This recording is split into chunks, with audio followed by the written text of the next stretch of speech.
عسکری ٹاورز کا ایک گواہ ہے اور کوئی پتہ نہیں وہ ویگو ڈالا وہاں پہنچ اور اس کو اٹھا کے لے جائے. اس کی پوری ریکارڈنگ ہے کہ وہاں کیا ہوا تھا. وہ کوئی تحریک انصاف نہیں تھی جب عسکری ٹاور چلایا گیا. اور کیا آج آئی جی پنجاب جو دندناتا پھر رہا ہے, کیا اس سے کسی نے نہیں پوچھنا کہ وہاں سے 2 گھنٹے لگ رہے ہیں, وہ لوگ آ رہے ہیں اور یا پروٹیسٹ کرنے کے لیے, کسی نے نہیں پوچھنا اس سے کہ جناب آپ کی پولیس کدھر تھی؟ ساری جگہ تو ٹیئر گیسنگ کر رہے تھے, ساری جگہ تو کھڑی تھی, ادھر کیوں نہیں گئی؟ اور کدھر گیا وہ سی سی ٹی وی کیمرہ؟ کیوں نہیں اس کی فوٹیج آئی سب کے سامنے؟ کیوں نہیں انڈیپینڈنٹ انکوائری ہوئی؟ کور کمانڈر گھر کی سازش تھی اور انشاءاللہ یہ سازش آئے گی سامنے جب ہمارا موقف سنا جائے گا. میں نے انکوائری والوں کو بھی کہا جج دونوں طرف سن کے فیصلے کرتا ہے, ون سائیڈڈ فیصلے نہیں کرتا کہ ایک جج جوری ایکسیکیوشنر جناب آپ ہی فیصلہ کر لیں کہ جی یہی انہوں نے کیا اور ان کو پکڑ کے مارنا شروع کر دو, پکڑ کے لو اور ملٹری کورٹس بنا دو تاکہ کچھ چیز نکلے ہی نہ, جیسے مرضی سزا دے دو.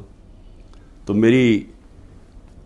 میری اپنی قوم سے جو میں آج کہنا چاہتا تھا وہ یہ کہ اس کو جس طرح استعمال کیا گیا, یہ نہیں کہ انہوں نے تحریک انصاف کو پلان کر کے ختم کرنے کی کوشش کی ہے, یہ ہماری ڈیموکریسی ختم کر رہے ہیں. مجھے جو آج سوالوں سے چیز سامنے آئی وہ کیا تھی؟ مجھے کہتے جی آپ کے لوگ کیوں گئے وہاں, کنٹونمنٹ میں کیوں گئے, تو فلانی جگہ کیوں گئے, آپ نے پہلے سے تیار کیا ہوا تھا.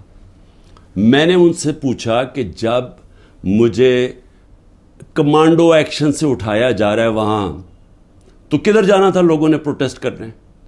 تو اس کی باتوں سے مجھے یہ لگا کہ آپ کو پرامن احتجاج کرنے کی اجازت نہیں ہے کہیں جی ایچ کیو کے سامنے یا کنٹونمنٹ کے سامنے.